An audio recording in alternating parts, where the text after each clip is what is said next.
วันนั้นลืมไว้ที่เรานึกขึ้นได้แล้วขับไปเอา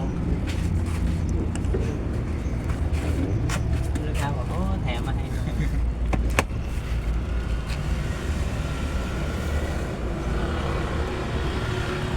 เจอ2 โค้ดเพราะว่าเป็นเทอร์โบแน่นอนโอ้ไม่ใช่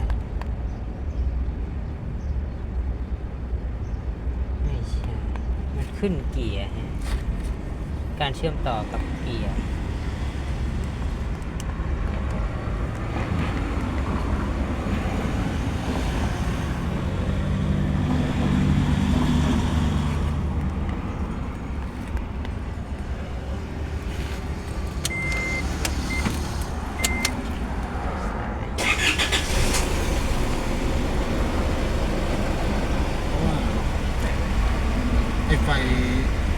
ไฟเกียร์พี่พ่อเขาบอกว่าตอนนั้นไอ้บูทคันเกียร์มันแตกใช่ไหมก่อนที่มันจะแตกมันจะหลวมๆลุ่มๆแบบเขาบอกไฟมันขึ้นมาอยู่นะอยู่บ้านนี่ปะเขาบอกเขาอยู่เนี่ยพี่ผู้หญิงอะเหรอใช่เสียงมาก่อนเลยแกกแล้วมันกระตุกตึ๊กไอ้เปลี่ยนบูทที่เปลี่ยนนานแล้วประมาณปีได้แล้วพี่เกี่ยวไหมบ้านโน้นแต่ประมาณนั้นแต่ถ้าเกิดตอนเราขับอ่ะมันจะได้ยินเลยดีชัดเลยใช่ไฟนี่เหรอพี่น้องว่าไม่มันจะเป็นไฟนี่ใช่นั่นแหละกับพริบเมื่อเช้าเนี่ยคู่กันเลยกับไฟเครื่อง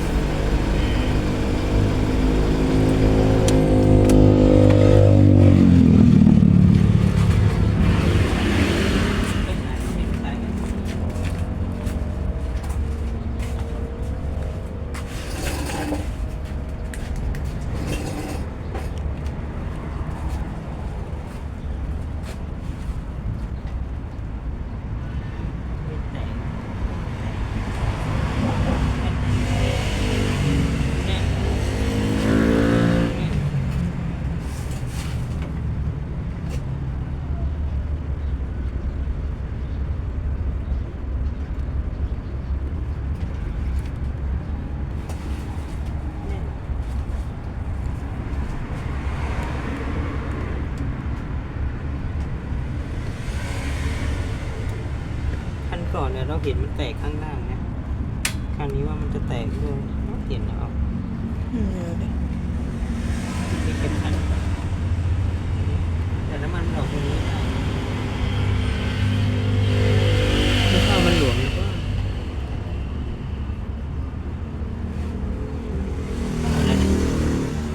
ไอ้ตัวนี้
มันแตกมันก็ต้องเปียกดิ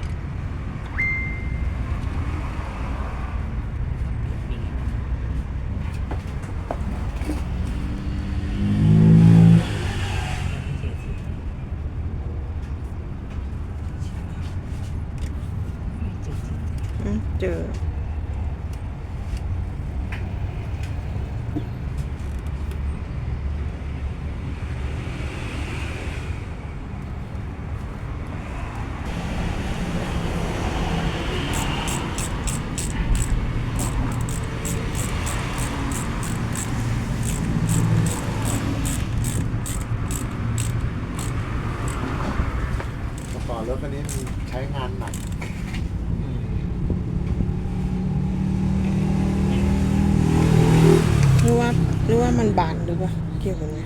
เกียร์มันแข็ง ป ไง กติมันไม่บานนี่ มันรัดไม่สนิท ปกติมันไม่ได้บานอย่างนี้นะ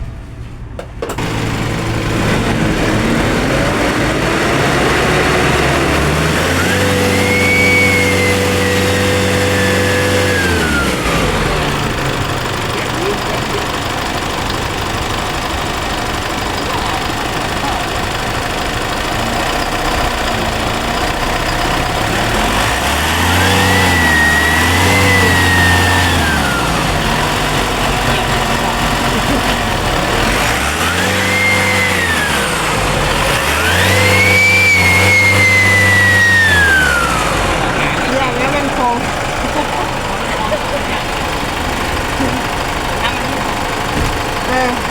มันพองขึ้นอ่ะงงเนี่ยพ่อมันก็ไม่ได้แตก เพราะว่าฝั่งนี้มัน เหมือนเราเปล่าลูกโป่ง ก็มีอีกอย่างนึงก็คือเราเหยียบ มันนิ่มด้วยอ่ะเนาะอันนี้แข็ง ถ้าเรา มันนิ่มมันก็พองแล้วมันร้อนด้วยเนี่ย มองแต่ที่ไม่รู้เลยเป็นไปได้ เราก็ไม่รู้มันเลือกอะไร เทอร์โบไม่น่าเป็นไร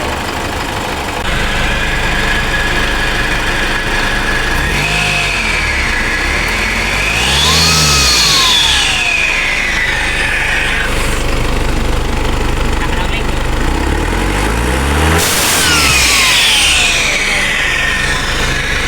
ไม่เอาแข็งแค่เลย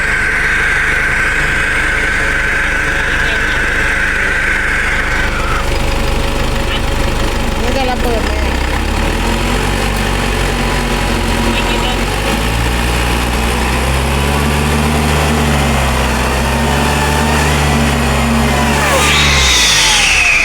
เอาจากโซ่เดี๋ยววิทย์อ่ะเป็นที่โซ่ดูป่ะหืม แล้วออกมันก็มีเสียงวีดอยู่ ไม่ได้เล่นแรงหรอกพี่พอมันมาปุ๊บมันติดขึ้นมาเลยไง อ๋อ มันวิท แต่ ย์เอ อัน ง เมื่อกี้ลมค้างอยู่มันไม่ดังนะมันแต่เท่านี้มันพองอยู่แต่ว่าไม่ดังแต่มันพองอัดไว้ก็ไม่ดังงั้นก็ท่อวิจัย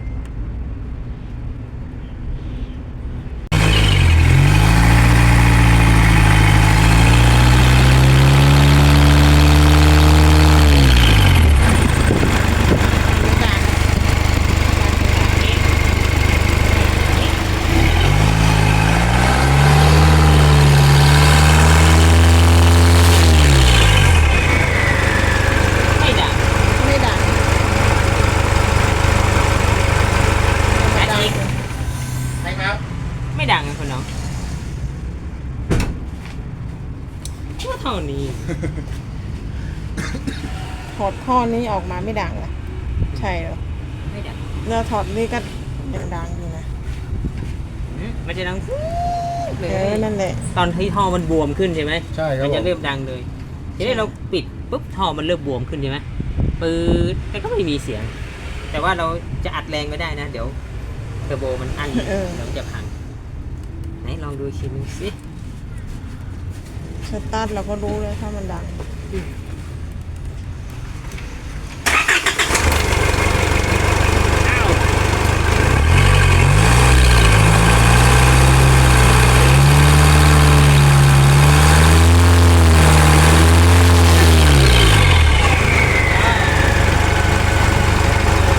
ไม่ดัง ดังตรงไหนก็ไม่รู้ ไม่ดัง หรือว่าปิ้นไปทางท่อตัวนู้นหรือเปล่า ใช่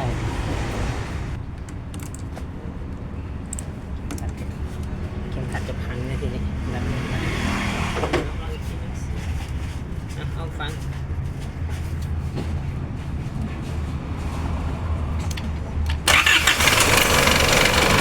ดัง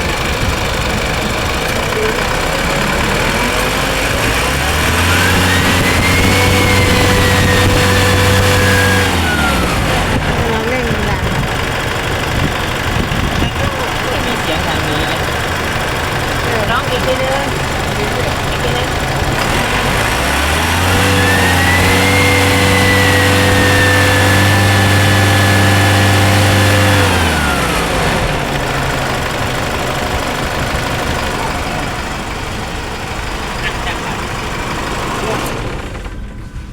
ชักจะงงนะ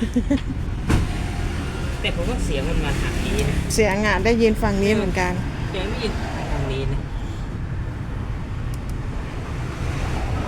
แต่เวลาเราถอดไอ้ตัวนี้ก็ไม่มีเสียง นี่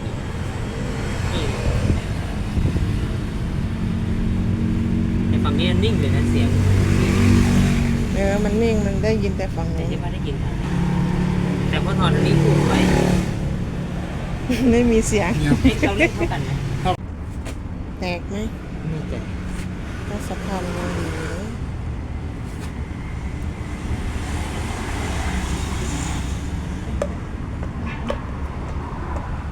จะถอดฝั่งนู้นมาดูด้วยดินู่นนะเข้านู้น ดูเลย หืม ดูอะไรนะ ท่อสีด ไม่ดูสิ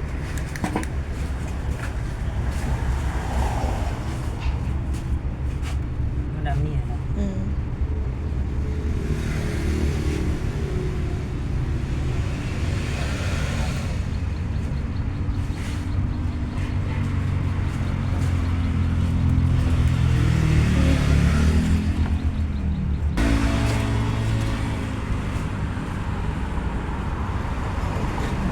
ำไม่เห็นมีเรื่องเลยนะ มันไม่แตก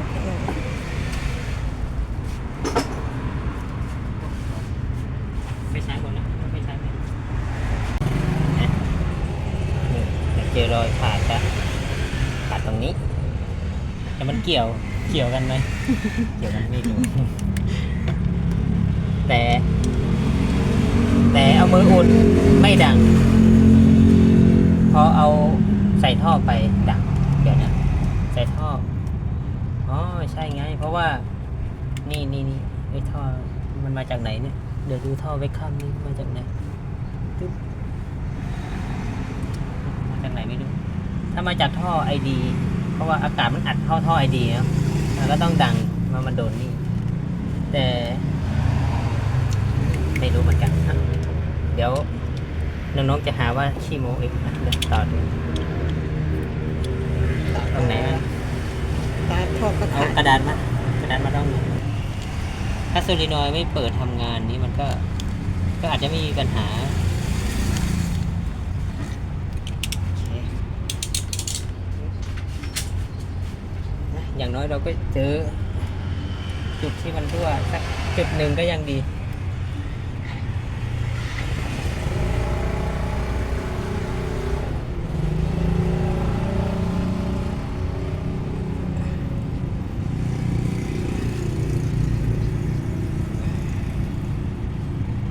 โอเคประกอบขึ้น มัน ไม่ใช่หน่วยระดับมัน เบื้องต้นเดี๋ยวจะเอาไอ้ต่อมตัวเนี้ยเปลี่ยนก่อนเลย มันเบาลงนิดนึงนะ เบาลงครับผม เพราะตอนแรกก่อนที่จะเจอไอ้สายเบคคัมอ่ะ ดังปี๊ด พอมาปุ๊บมันวีดเลย อื่นมันก็มีเราจะมองว่าคือจะต้องไล่สายไว้ข้างเปลี่ยนใหม่อะไรเงี้ย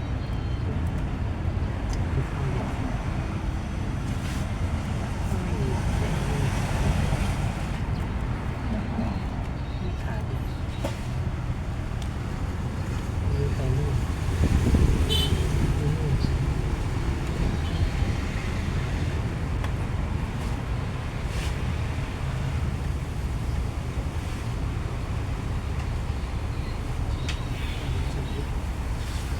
เหรอ บอกว่า ผมก็จะดูเอายาให้ลูก เราเปลี่ยนสายไฟข้าง เด้งอีกดิเด้งขาดเลยนะคะ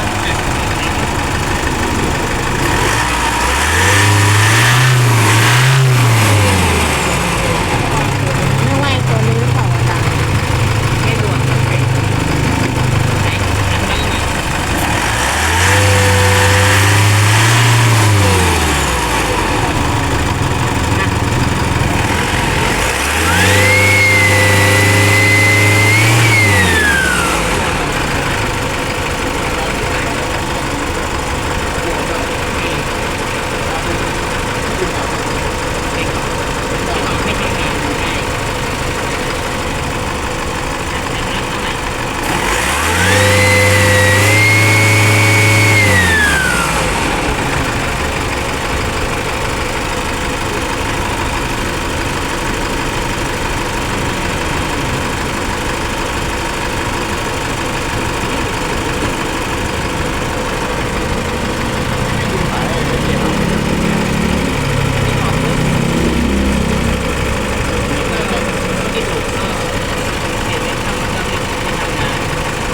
เบาลงครับผม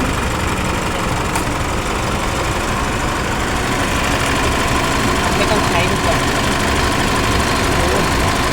เจ็บไปแน่นตึ๊ดเลย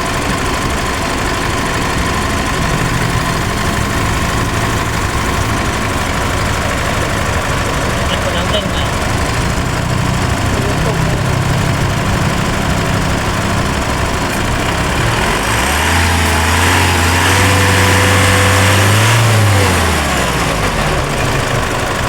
ดังไหมคุณน้อง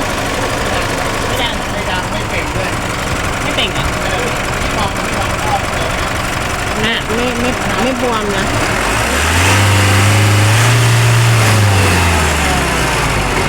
ไม่บวม ไม่บวม ใส่ตัวนี้เนี่ยบวมขึ้นเลย ที่เราเหยียบเท่ากันอยู่ อันนี้ไม่บวม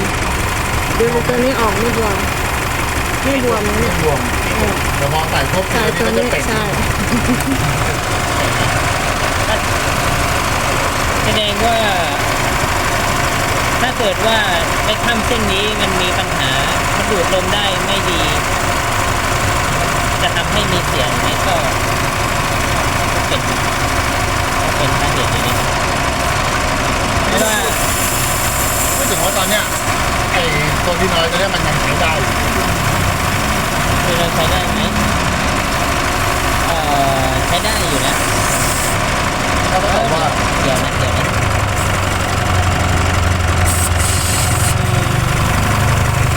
ปกติมัน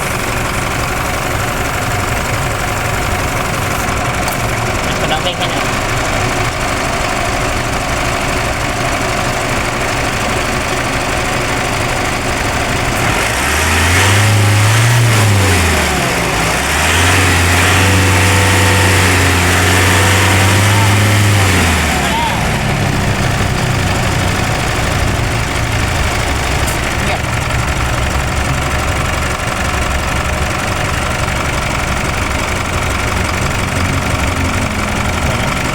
ไม่ต้องถอด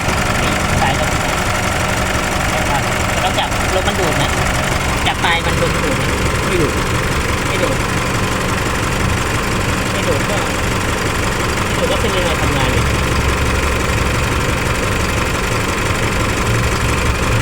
ดูดไหมไม่ดูดหรอ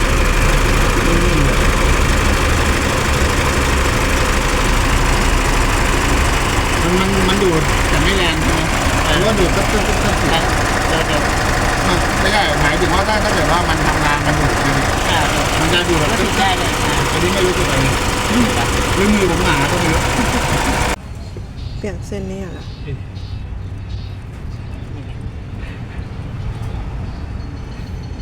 หายแน่นอนหายแน่นอน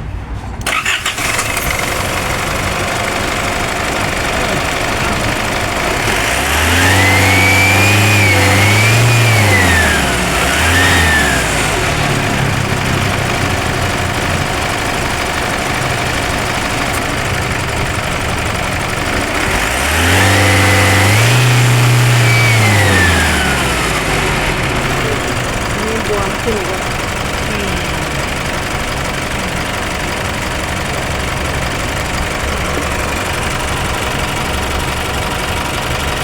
แล้วก็มีแต่ผมว่ามันเสียงไม่ได้ไอ้ก็แค่มันเคยขาดได้อะแล้วถ้าเกิดเสียงท่อมันจะเป็น ไม่เจ็บก็ถ้า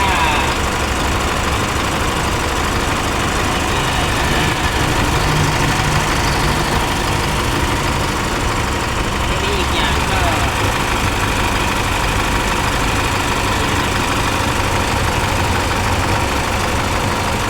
มีอีกอย่างก็เนี่ยข้อเนี่ย